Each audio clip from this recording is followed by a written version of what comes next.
Hey guys, so welcome back to another Day R Survival. I am your host, Mobile Gaming. Did I just say survival? It's survivor? I think I said survival. Anyways, I am at Tula now. I just fresh off of a quest from Moscow all the way up there. I just got out of the Institute of Virology in Moscow. And as you can tell, I looted the cities around Moscow. It's a lot of cities. And now I am down here in Tula, getting ready to continue on my quest. But before that, let me share with you what I've done so far, what I have so far. So, for example, my design survival skill, I'm still at level 4, almost reaching level 5. I'm sorry, I'm at level 6, almost reaching level 7. My cooking, I just need one more food to cook and I will be level 7. Chemistry, almost level 7. Mechanics, almost level 7. Hoping to get this car because I have everything, almost everything, and I think I might be able to get it this video, hopefully. And obviously my sewing is maximum. I'm still waiting to level up my blacksmith. I still have not yet know how. Still at 0. Hopefully I can get it in this video. Hopefully. Alright, so I am ready to continue on my quest. So let's go. Alright, level 3. Okay, number 28 on Krasnoarmusky Prospect no longer exists. It and all the others within half a kilometer are gone. I found myself in the very center of a giant waste ground, littered with chunks of bricks, concrete and charred trash. Here and there, pathetic remnants of brick walls and concrete slab rose up out of the ground. I suppose a nuclear bomb went off here in 1984, right where I'm standing. No one here could have survived it, but maybe Nadezhda Gulik had fled the city before the bomb? I need to find out if there are survivors near Tula. Okay, let's go to that survival base. Let's say first, just in case. All right, let's go here. If Svetlana and other convicts had taken shelter in the apartment block, then the local survivors had built a whole camp out of crude wooden huts. Judging by the smoke, somebody even managed to build a working stove. There were only 2 dozen of them in total, mostly women of various ages. I asked the local about Nadezhda. In response to my question about Nadezhda Gulik, I was directed toward the smallest shack. It looked like luck was on my side this time. One thing worried me though. Why did the locals speak of Nadezhda with such mournful expression on their faces? Look around and talk to the locals. The camp leader, Isolda Robertovna, is a war veteran. Under her command, the locals have armed themselves with rifles from the Tula factory and fended off enemies from more than a few times. Funnily enough, the only man I saw in the camp, Ignat, was washing laundry. Okay, so I guess the leader is a woman, and most of them are women, and only one man, and he's doing laundry. This is like a role reversal. Okay, go to Ignat. My attention was drawn to a pale middle-aged man sitting on a wooden stool. He was doing laundry in the tin basin in front of him.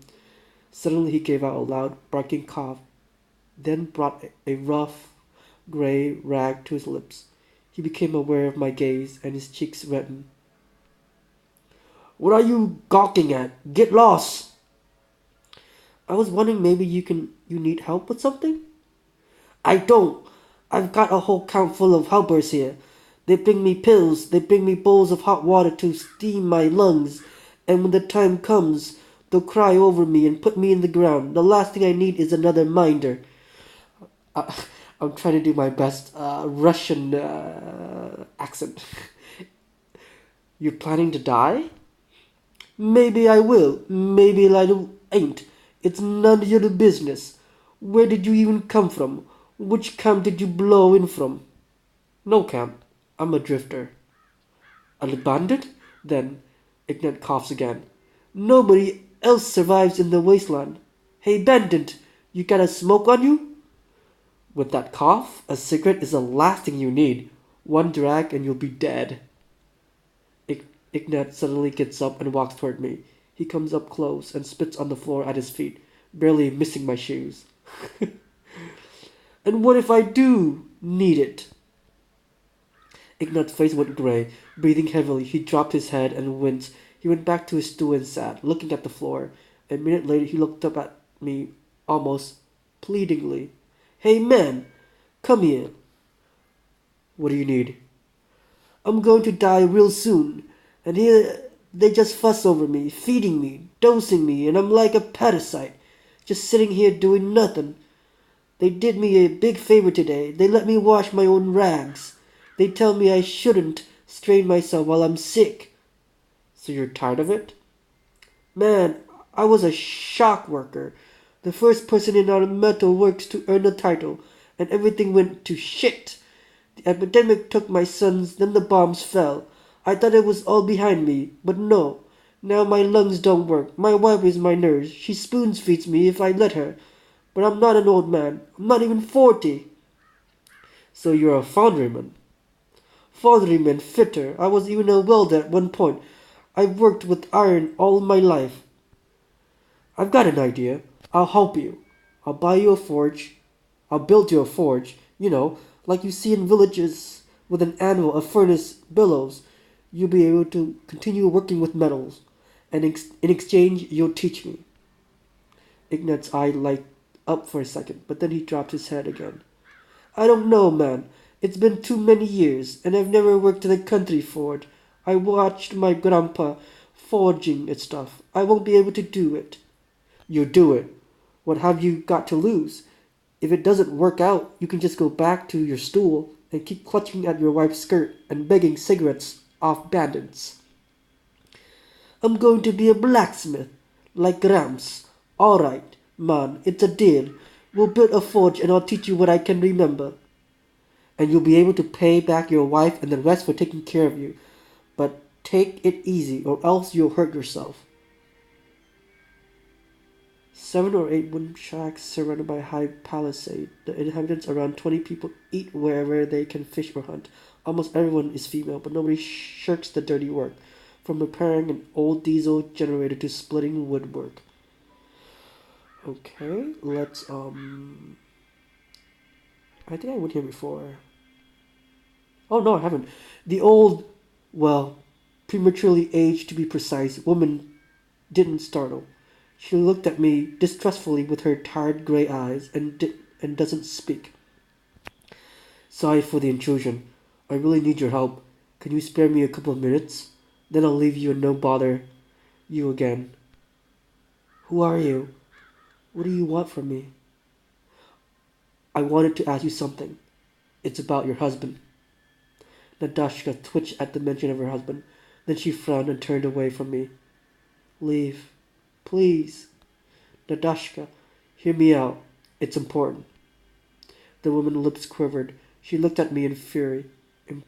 Important? Couldn't you pick a better time? Get out. Retreat towards the door and wait? Okay. Nadezhda sat completely still for several minutes. Then she stood with difficulty and poured herself some water from a jug. That's when I noticed that there was 2 mugs on the table. The second mug had a picture of a cartoon-lined cub on it. A youth magazine peeked out from underneath the pillow on the second mattress. I recalled the hostile looks of the camp residents. Could they be involved with Nadezhda's missing roommate? After drinking some water and calming down slightly, Nadezhda turned to me.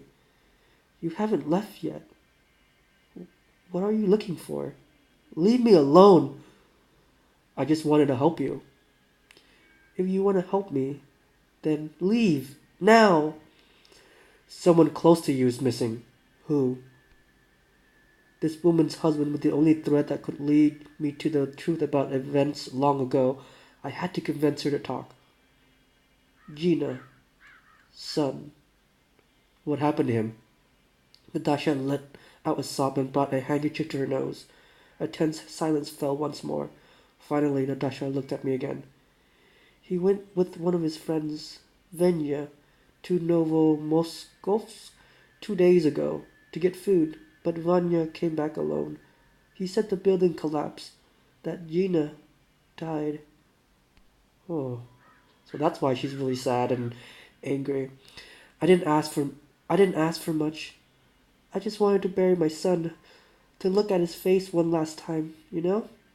I asked our people to transport his body back, but they refused. Said it was too dangerous. They said we have too few men as it is. Only 3 left. And poor Ignat. There was no one who could go. I can find your son's body. I can find your son's body and bring it to you. Nadezhda looked at me skeptically. You? You really do it? Take me to Gina. Yes, I'll bring it. Nadezhda was probably struggling to believe that a stranger was willing to help her when the other camp dweller had refused all aid, but she got a grip on herself and then spoke in a whisper. Well, then, come back as soon as you can and be careful. Alright, so I guess we got we got 2 actually, 2 quests. One is the blacksmith. I have to get all of this. Maybe if I get all of that, I can level up my blacksmithing. Maybe. Okay. And then the other quest is what's my other quest? I don't know. What? Go to Nadezhda? No, I haven't got him yet. Okay. Go to Ignat? No. Go to Vanya. Vanya was sitting on the porch and smoking. Within his first few words, I realized that he was slightly drunk. Oh, he looked like a trouble boy. He's a troublemaker. Hey, we haven't had anybody new around here in a long time. Where'd you come from? What hole did you crawl out of? I'm a drifter. Vanya even whistled. A drifter? I didn't think there was any idiot who would walk around the wasteland alone. Well, there are. I want to ask you something. And about Gino, right? I saw you visit his mom, but I'm not telling you anything. I haven't to tell the story to everyone at least 3 times. I'm sick of it. Well, you have to do it one more time. Vanya laughed and tossed his cigarette into the bushes. Then he gave me a mocking look. Nasty kid. Yeah, he does look nasty. And what do you wish to know, my lord? Just to tell me what building you left him in. A 5-story apartment building next to some garages in an apartment on the 3rd floor. What's in it to you? I want to bring Gina's bodies back, to give him a decent burial. Vanya chuckled again. So what? You're seriously going to all the way to Novomoskovsk for a corpse? The young man went quiet and then gave me an intriguing look. Listen, Drifter, I got an idea. Let's go to my place. I brought some liquor back from Novomoskovsk. The label says Bryanskaya. Have you heard of that brand? Only trouble is, I got nobody to drink with. There are only women here. Thanks some other time, you know? I don't really feel like drinking with you. How about thanks some other time? What? And you call yourself a Russian? Okay. Alright. Let's see what I can do. Maybe leave? Okay, I gotta go to this area. Alright.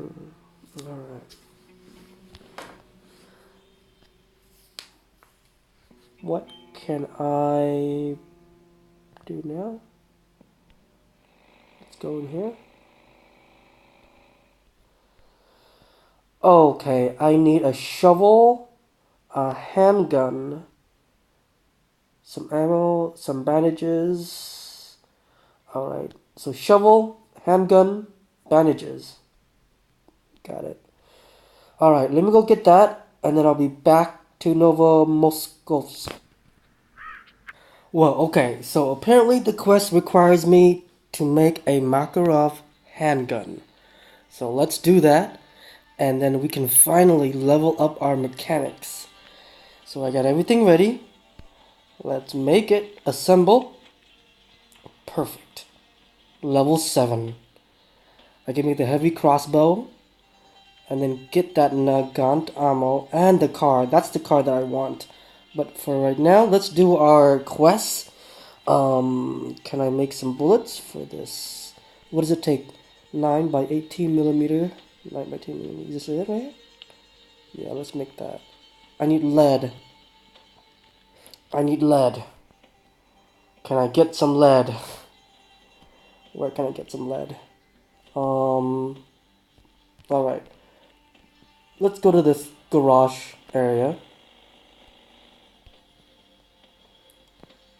Take out, just disassemble this car.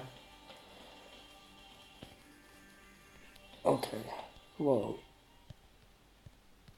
Disassemble this car so that we can finally make some ammo. Lead. Okay. Can I drop this? Yeah, I can drop that for right now.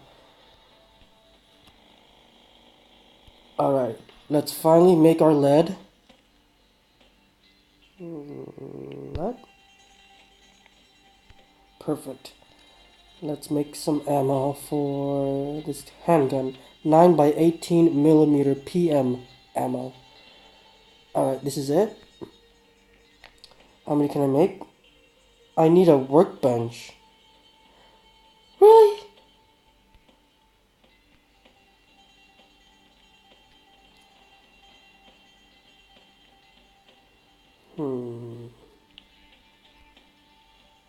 Okay. Maybe I can search around this area because I can't make it right now. I'll be right back. Okay, welcome back. That one took longer than I thought. Getting all these items for this quest. Alright, so I'm ready. Let's go for the a mother's request. I made my way through the dusty entrance and up the stairs. On the third floor landing, I encountered a pile of concrete rubble that almost reached the ceiling. A lone piece of steel piping was sticking out of the pile, and the corridor beyond was blocked by a cracked flooring slab from a floor higher up. A large hole gapped in ceiling above me. I showed my flashlight up and could make out the cracked ceiling of what must have been the fifth floor. Similar cracks snaked along the plaster on the third floor. Keep going. The rubble was more imposing than I'd expected. It was going to take me several hours to clear a path using a crowbar or shovel, and that was being optimistic. I surveyed the cracked walls distrustfully. The load-bearing wall behind the rubble was missing. I'll have to work very carefully if I don't want the building to caving in on my head. Over 3 hours passed before I managed to get past the barrier. The muscles in my arm with aching with fatigue. I'm in a hallway with broken concrete piled up half a meter high. There are 3 apartments here. One of the doors is open. Maybe Gina was here. Maybe he's still here. Search the apartment. I found Gina's body in the kitchen. Oh, he's alive? Maybe? Poor kid. Chunks from the walls and ceilings were piled on his torso. I listened and heard a low whistling sound. He was breathing. The kid was still alive? I needed to get him out of the rubble and looked him over as soon as possible. I sat the flashlight down and started lifting rubbles off his body, but not even a minute had passed when a muffled rustling came from the corridor, and a lynx scurried into the kitchen. The noise must have drawn its attention when I was clearing the blockage in the stairwell. The lynx had definitely been exposed to radiation. It was unnaturally large and had green swellings on the bald spots of its body. Withdraw the gun. The lynx looked at me appraisingly, then it turned toward Gina and dropped closer to the ground. Oh, it's gonna attack them. I'm holding a gun and the lynx doesn't even see me as a threat. This isn't the first time I've seen this. Predators exposed to radiation seem to have lost all fear. They're like rabid dogs. Their instincts for self-preservation have been suppressed. Now their primary instinct is hunger. Shoot the lynx! Okay, yeah, let's do that. Let's back up a little. And my turn. Oh, wow. Okay. Can I shoot?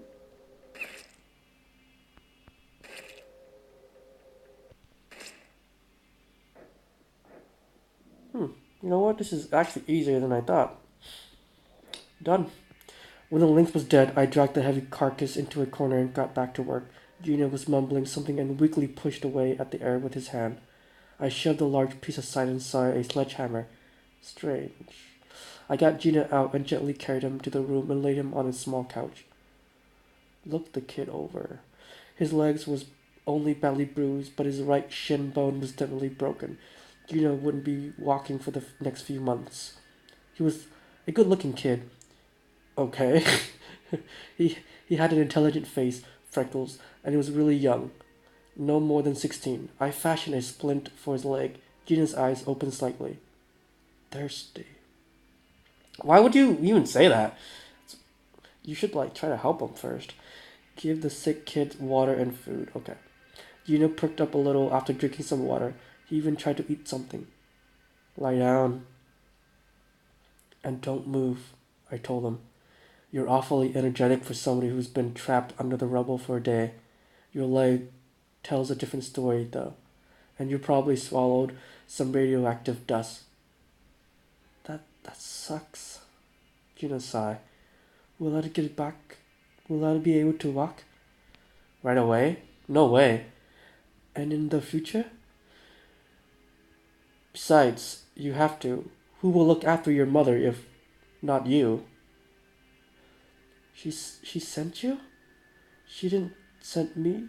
She she asked for me? Are you going to bring me to her? Do you want to rest first? No. I'm sick of laying around. Bring Gina to Tula Camp, okay? How are you feeling? I asked when we were out of the city. Gina didn't answer me. He was lost in his own thought. Unpleasant ones, judging by his grimace, I sighed. You should be thrilled to be alive and thanking your lucky stars. You had every chance of dying there. Is that bastard already back at camp? Who are you talking about? Venya? He he came back. Why are you calling him a jerk? Because this is all his fault. His fault? Can you share a little more detail? Gina grimaced. All right. In that apartment, we found a crate full of booze. Venya said we should celebrate. What was I supposed to do? My mom doesn't let me drink. You refused? Gina looked at me like I was crazy. Of course not. She won't find out. So we drank, we hung out, then we started looking at other apartments in the building. They were all locked. Then Vinya remembered that the kitchen wall in the first apartment was all cracked. He said we could make a hole and crawl through the apartment next door. He took a sledgehammer from the storeroom and started hitting the wall. Oh, okay. You couldn't come up with anything better than that? Gina continued. The wall held, but the ceiling started crumbling. I yelled at Vinya to stop, but he just kept hitting the wall over and over like a psycho. I tried to take the sledgehammer, but he punched me, and he kept battering the wall. Gina squirmed. So the ceiling caved in. I was on the floor in agony. Couldn't see anything. Couldn't breathe through the dust. When I recovered a little, I noticed that Vinya was gone, along with our backpacks. And then there was a crashing noise on the stairs. The whole building was shaking. I thought I was done for. So that's what happened. What do you have to say about that? Okay, let's see. What are the options? Let's go with the last one. That's it. Gina nodded sullenly. He didn't even check on me, and it was his idea in the first place to break through the wall. I told him it would end badly. We had entered a patch of fog. It became harder to make our way across the rough terrain, so the conversation was dropped. Go to the camp. When Genius saw the light of the camp in the distance, he suddenly asked to stop. What is it? I asked, nonplussed. I thought you wanted to go home. Home? Will still be waiting for me after I'm done this. Do me a favor, turn off into the grove and go along the path. There'll be a meadow after about 100 meters. What are you planning? I'll tell you when we get there. Come on, you don't mind, do you? Intrigued, I didn't argue. 5 minutes later, we emerged into a small meadow covered with fine dry grass. There was a pile of embers at the edge of the meadow next to a fallen pine. We're here. Now tell me straight, what are we doing here? Help me out. Get out. Feel like going for a stroll all of a sudden? I've got a better idea. I'll tell you to your mother, and after that you can walk around all you want. No, you don't understand. When they see me in the camp, it'll be too late. I frowned. What will be too late? Gina thought for a while, and then gruffly asked me, Can I borrow a gun? I scoffed. A gun? What do you need a gun for? You either tell me what you have planned, or I'm taking you to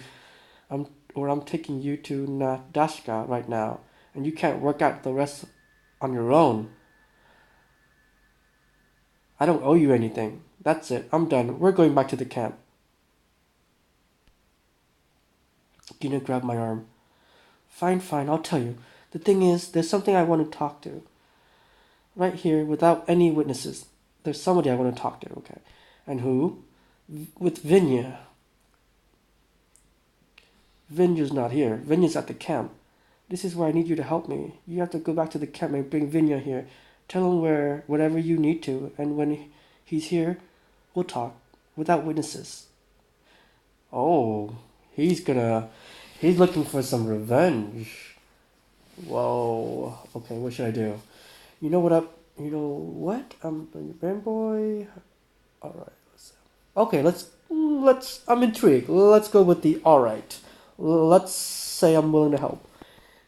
Great, Gina said eagerly. I'll tell you everything you need to do. You leave me here with the gun. What do you need a gun for? For protection. There are wolves in these woods. The irradiated ones are like rabbit monsters. And just in case Vinya goes psycho on me. Keep walking. I didn't like his tone, Gina continued. Go to the camp. Tell Vinya that you saw some elk. Ask him to go hunting with you. He loves hunting, so he definitely says yes. Bring him here and we'll talk things out and settle things for good. Fine, you'll win. I'll see what I can do, but I don't like it at all. Hey, how come you don't want me to tell your camp people what really happened? Vinya will get what's coming to him. Let's go with the first one.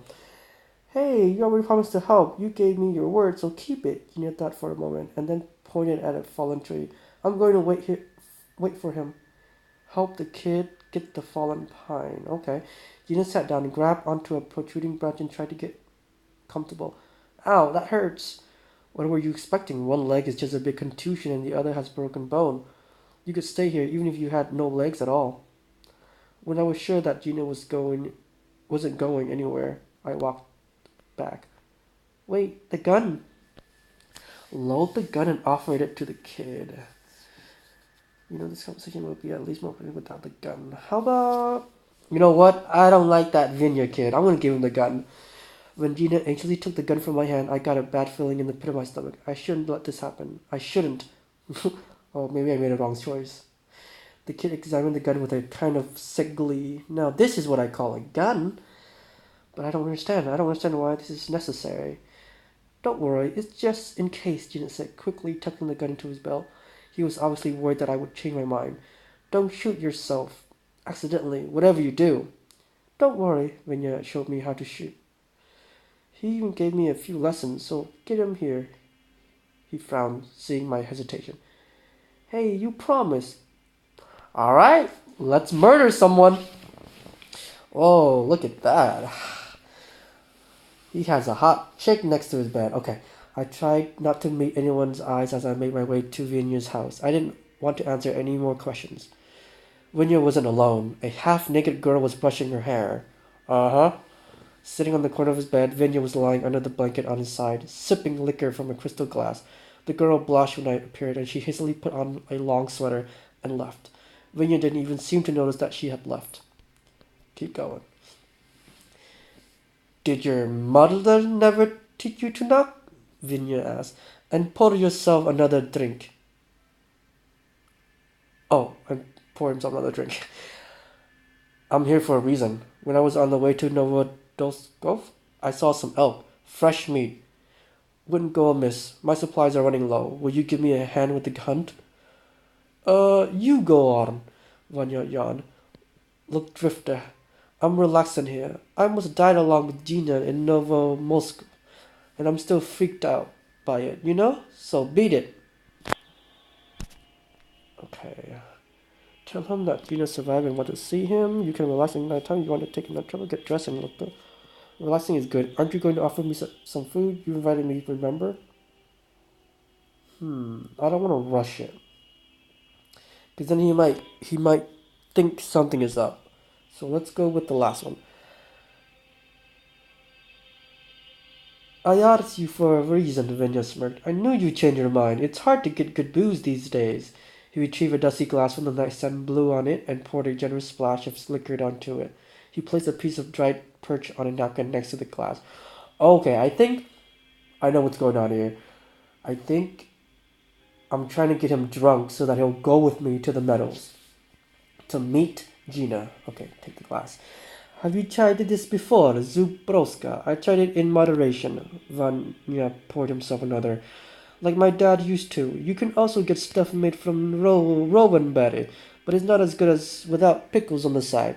Vanya sipped the drink and seemed to be thinking. What do you think of Lera, the girl who ran away? At first glance, she's nothing special, but she doesn't put on and act like some other people. And I've got options. You know what I mean? this kid. This kid is a player. Well, I mean, there's not a lot of guys, so maybe there's not a lot of options for all these girls. The world's ending anyways. But I meant to say to you, listen while slowly sipping the liquor. Okay. After finishing the 6 smutty story by my count about his sexual exploits, Vanya sat the glass down and settled back against the cushion.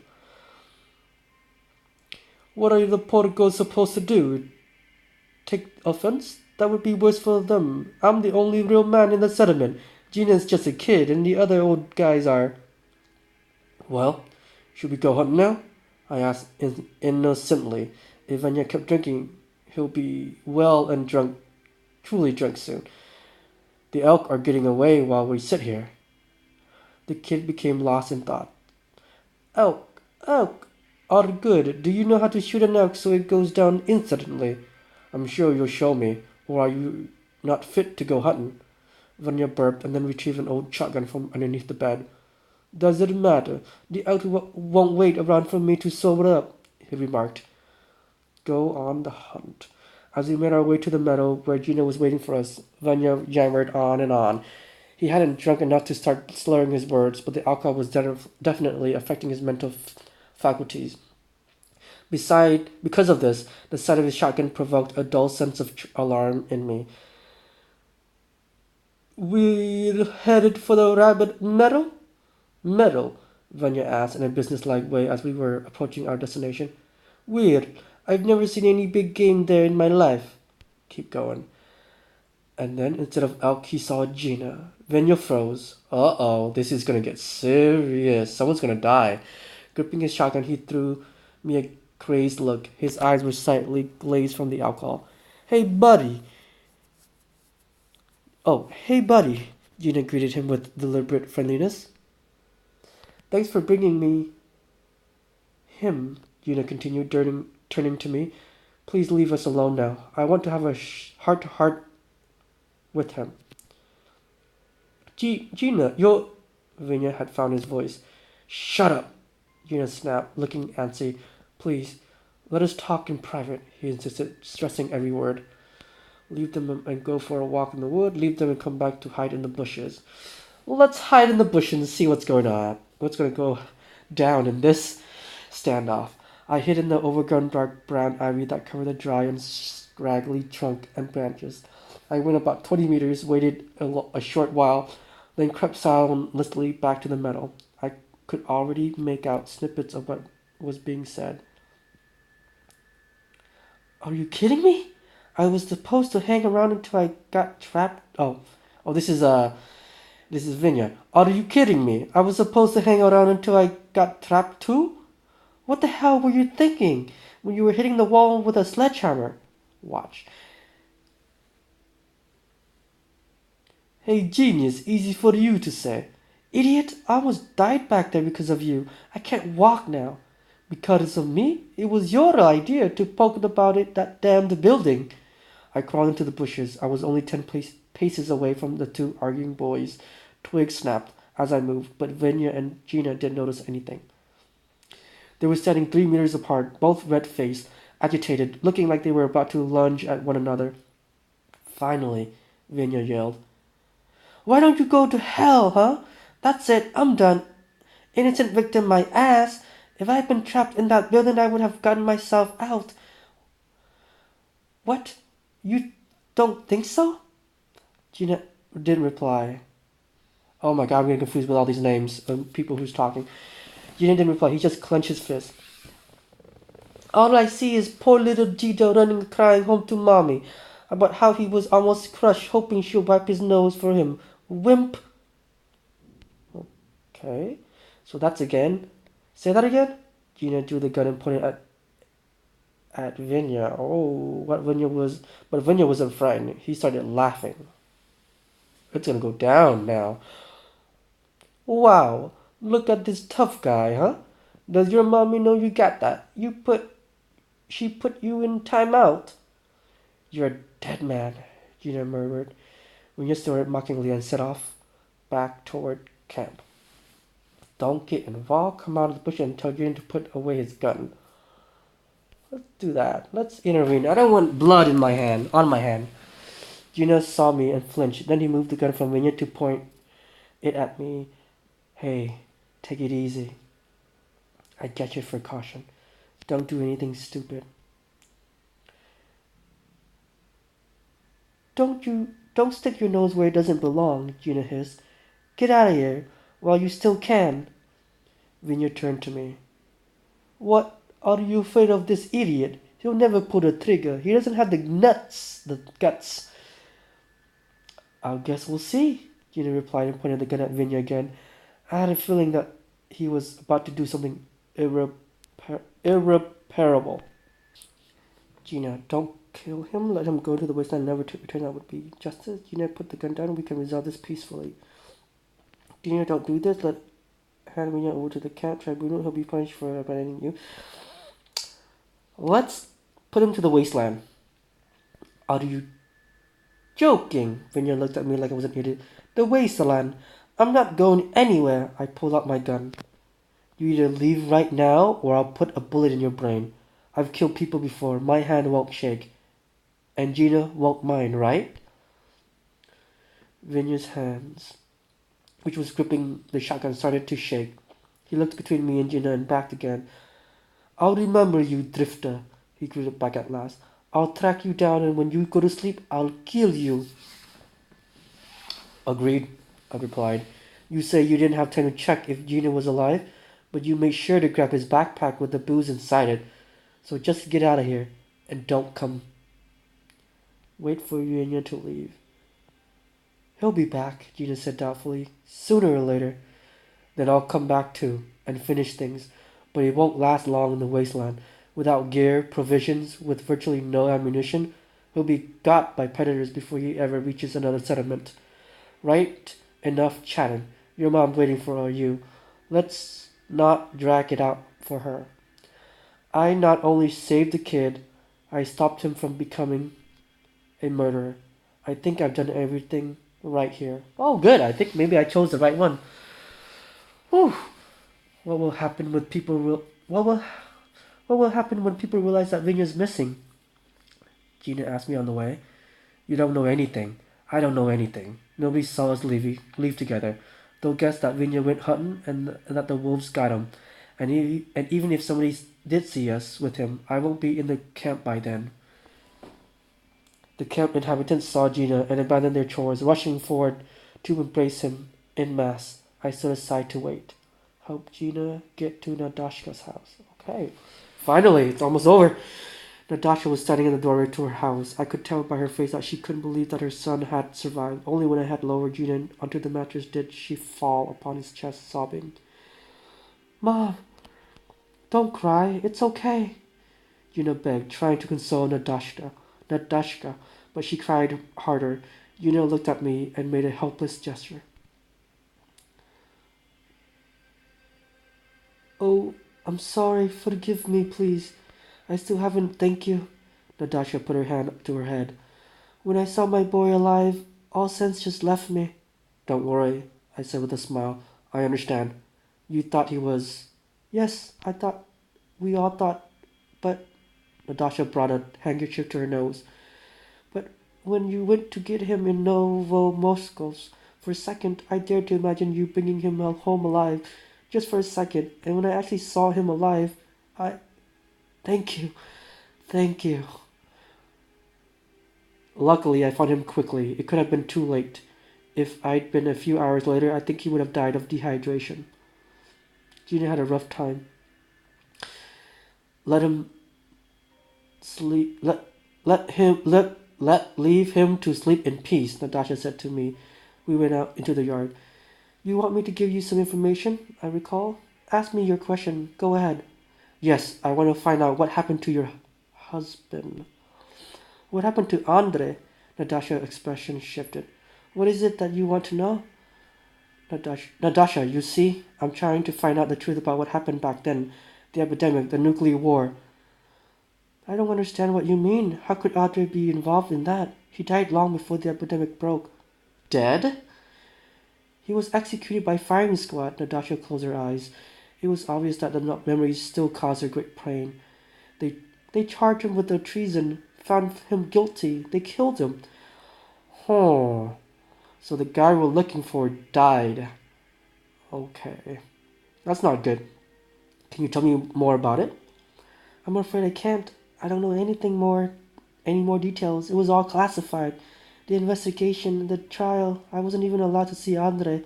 I know he was arrested, but at the institute where he worked, I received a letter from the investigator. It said that Andre had been arrested. He was charged with collaboration with the USA, and the trial was in a week's time.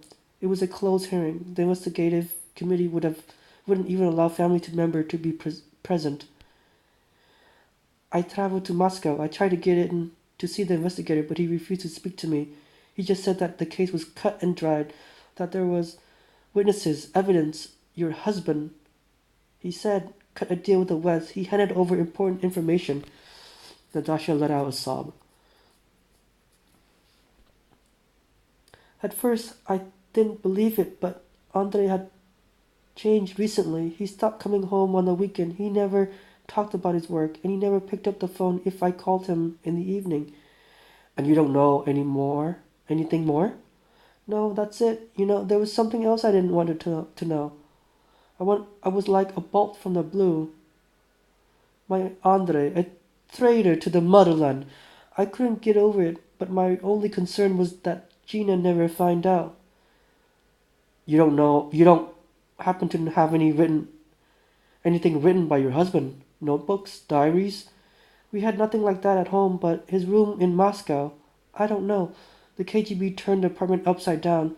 They took everything they could, and after, I heard that when Moscow was bombed, a fire broke out, and the whole district burned. Fair enough. Nadezhda was waiting for my next question, but I just stood there, stunned. I certainly had learned something new. But what now? Where should I go, and what should I look for? Even if something in the apartment that had been missed by the KGB, it would have been lost in the fire that followed. Was I going to have to go back and search the Institute of Virology again? Nadezhda. You don't happen to remember the investigator's last name, do you? The investigator's surname? No, I'm sorry, I don't remember. Then maybe you know something about your husband's... Oh, then maybe you know something about your husband's colleagues? Well, I know Georgy Nestorov. He was basically the head of their lab, a good man. He invited us to his house for tea when I went to Moscow to visit Andre. I saw Shashkov a couple of times too. And this Shashkov, what do you know about him? I know his first name, Leonard, and he and Andre were friends like from school, but he never visited our home. I saw him at Andre's birthday party, and then we went to his home once. Well, it wasn't his, it was his sister's, Larissa. And do you remember where Shashkov's sisters live? In Orio. Orio? It was a new housing development. I'll give you the address. I don't even know why I remembered it. Well, thanks. I suppose I have to go to Oreo now. Battery flashlight. Safe travel then, Natasha said, smiling at me. Thank you for helping an old woman. Gina is the only good thing have left in this life, and you brought him back to me, even though I never thought I'd seen my son alive. You're a good man, and I believe that everything is going to out for you. Thank you for your kind words and your help. Oh, wait, I have something for you. Natasha ran into the house and returned quickly. Here, take it. It's worth nothing to compare to my son's life, but I hope you'll find it useful. Thank you. Goodbye. That's not all. Natasha winked at me. Gina said that he wanted to thank you too. Come inside for a minute. I went back into the house. Gina asked me to sit down beside him. Alright, let's keep going. Ooh, a vintage lighter. I don't know if I've seen this already, but thank you for getting me out. Gina gripped my hand and for helping me with Vanya. Yeah, your meeting with Vanya could have ended very badly. I even have a reward for you, Gina said cheerfully. It's beside the table. Thank you. I hope you'll get better soon. I'll come back for a visit if I can. After my conversation with Nadezhda, I was completely worn out. But never mind. Looks like I'm heading to Oriol. And what? What were the chances that I would find anything useful in Shashkov's sister's house? A sister I'm not even certain he was close to. And then an unexpected thought crept into my mind. Could there be a connection between Andrei Gulik's betrayal and the epidemic that started simultaneously across the entire country? And if there is a connection, what is it? I reread the telegram that from the Novgorod suicide again. They are. No. While there's even the smallest chance of success, I'm going to keep moving forward. Wow, this is a lot of reading. Alright, where am I going? Oreo, alright. Well, I think we can finally say it's gonna be a video. Thanks guys for watching. I think on my next video I can craft some few things like a car and a bow and arrow, the new one. So like and subscribe, and thanks for watching. I'll see you guys next time.